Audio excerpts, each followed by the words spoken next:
अर्जुन, क्या आपके मन में कोई प्रश्न है जिसका उत्तर आप जानना चाहते हैं?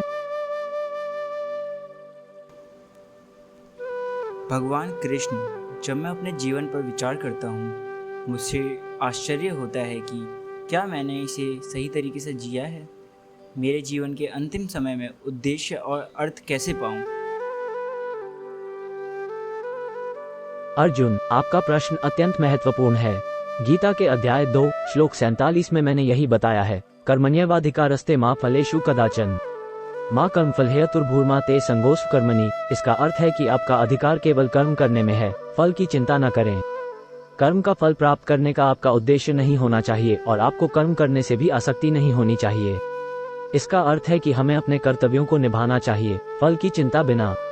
जीवन का उद्देश्य और अर्थ आपके कर्मों में ही निहित है।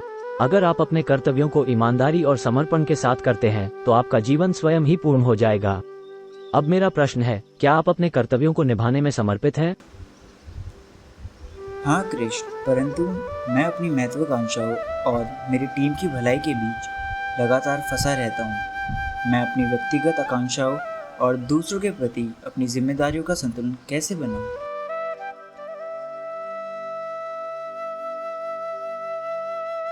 अर्जुन, आपका प्रश्न अत्यंत महत्वपूर्ण है। गीता के अध्याय 3 श्लोक 35 में मैंने यही बताया है, श्रेयान् स्वधर्मो विगुणः परधर्मात् स्वनुष्ठितात्।